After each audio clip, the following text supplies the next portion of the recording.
Ada ayat dalam Al-Quran yang orang katakan berbicara tentang jaminan Allah terhadap rezeki makhluknya. Ayat itu menyatakan wa ma min dabbatin fil ardi illa 'alallahi rizquha. Tidak ada suatu makhluk yang bergerak di bumi kecuali Allah jamin rezeki. Kuncinya di mana? Bergerak. Kalau Anda tidak bergerak, Allah tidak jamin rezeki Anda. Ada yang sedemikian ekstrim dalam memahami ini sehingga mereka berkata, Anda berusaha atau tidak berusaha, Anda akan dapat rezeki seperti halnya burung. Di pagi hari dia terbang, dapat rezekinya, baru pulang lagi ke sangkarnya dalam keadaan kenyang. Dijawab oleh yang lain, burung itu bergerak. Kalau dia terus ada di sangkarnya, tidak akan datang rezeki kepadanya. Jadi kunci pertama, bergeraklah secara positif. Rezeki itu adalah apa yang Anda peroleh, baik karena usaha Anda sehingga memperolehnya, maupun usaha orang lain yang Anda peroleh, selama perolehan Anda itu Anda dapat manfaatkan. Kalau Anda berusaha kemudian memperoleh rezeki tetapi Anda tidak dapat manfaatkan, maka itu tidak dinamai rezeki Anda. Biasa di rumah dimasakkan sama ibu ikan, ya toh? Ini disiapkan untuk anak-anak, untuk suami. Tiba-tiba kucing datang melahap ikannya. Kita berkata, ini bukan rezeki kita, walaupun kita berusaha. Jadi rezeki adalah apa yang Anda peroleh dan Anda dapat manfaatkan. Kalau Anda berhasil memperolehnya tapi tidak dapat Anda manfaatkan, itu bukan rezeki namanya. Satu dulu sebelum kita sampai ke sana. Ulama beda pendapat. Apakah rezeki itu terbatas pada yang halal atau yang haram juga rezeki? Halal dan haram menurut pendapat mayoritas ulama itu namanya rezeki. Syaratnya tadi dia dapat manfaat. Koruptor, korupsi sekian banyak, wafat, meninggal, masih ada sisa korupsinya. Sisa korupsinya itu bukan rezeki dia. Karena itu dalam satu riwayat dikatakan orang yang paling menyesal di hari kemudian adalah seorang pencuri, koruptor yang meninggalkan harta haram yang dia usahakan karena kematiannya, lalu hartanya itu pergi kepada keluarganya yang tidak tahu bahwa itu hasil korupsi. Ini memanfaatkan dalam sesuai tuntunan agama. Di hari kemudian keduanya bertemu. Sang koruptor berkata, kamu tidak usaha tapi kamu dapat pahala. Saya yang berusaha tapi saya dapat siksa. Allah sudah membagi rezeki.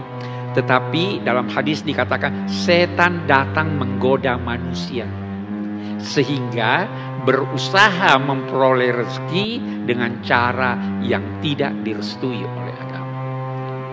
Karena itu kita doa, ya Allah anugerahilah saya rezeki yang halal. Ada dua, halal dan itu dapat saya manfaatkan. Ada orang punya korupsi, dia ingin berikan kepada anak cucunya sampai 7 turunan. Itu orang yang tidak mengerti itu orang. Ya itu arti rezeki. Yang sedikit tapi berkah lebih bagus dari yang banyak tapi tanpa berkah. Berkat itu adalah melimpahnya kebaikan dari sesuatu yang sedikit, yang biasanya tanpa berkah itu sedikit hasilnya. Saya beri contoh. Sepiring nasi cukup buat satu orang. Normalnya cukup. Kalau berkah itu bisa dimakan berdua atau bertiga. Waktu, Anda punya waktu 1 jam. Kalau berkah waktu Anda dapat melakukan aneka aktivitas yang hanya bisa dilakukan dalam waktu berjam-jam atau berhari-hari. Jadi kita mohonkan, wa barik lana fima a'tait. Berkatilah buat kami apa yang kamu anugerahkan kepada kami. Sedikit yang Anda peroleh bisa lebih baik daripada banyak yang diperoleh oleh orang lain. Karena dia tidak mendapatkan rezeki yang dibutuhkan untuk ketenangannya. Saya beri contoh. Satu orang 1 bulan dapat gaji 10 juta. Ada satu orang dapat gaji 100 juta. Yang dapat 100 juta bisa apa yang tidak ada yang ditabungnya. Yang ini cukup dengan itu. Kenapa? Yang dapat 100 juta tidak mendapatkan ketenangan. Sehingga apa? Anaknya sakit, langsung dia antar ke dokter spesialis. Keluar duit ya. Langsung dia bawa ke luar negeri. Habis uangnya. Kalau yang ini anaknya sakit dengan penyakit yang sama. Tapi dia diberikan ketenangan oleh Allah. Dia belikan obat itu yang murah. Dia bisa menabung. Jadi jangan pernah mengukur rezeki dengan materi. Ada orang kaya raya, banyak kita lihat kaya raya, tapi dia sakit. Anaknya menderita, anaknya narkoba. Itu orang jauh lebih buruk keadaannya daripada seorang yang berpenghasilan ini, rumahnya bahagia dengan anak istrinya. Rezeki bukan sekedar materi, bukan kepuasan hati. Kalau Anda tidak puas, pasti Anda merasa berkekurangan. Tetapi kalau Anda merasa puas, Anda bandingkan diri Anda dengan yang di bawah Anda pasti puas. Karena itu juga agama berkata, ojo ngoyo. Apa itu ngoyo?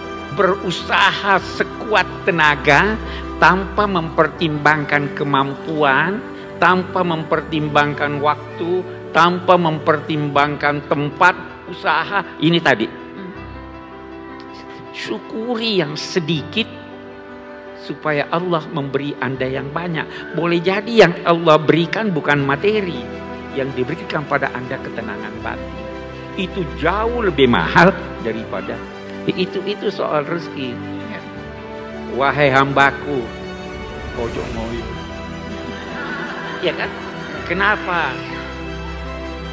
Berusahalah sekuat tenaga tanpa tadi. Tidak usah menuntut rezeki esok pada hari ini. Karena engkau pun saya tidak tuntut melaksanakan kewajiban esok hari ini. Besok wajib salat. Salat atau tidak? Harus dilaksanakan sekarang. Tidak. Hai hambaku, aku mencintaimu. Maka demi cintaku kepadamu, cintai juga.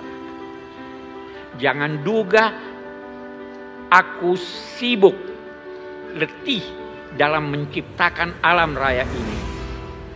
Aku tidak letih. Karena itu jangan duga aku letih dan tidak mampu memberikan engkau rezeki yang bisa memuaskan.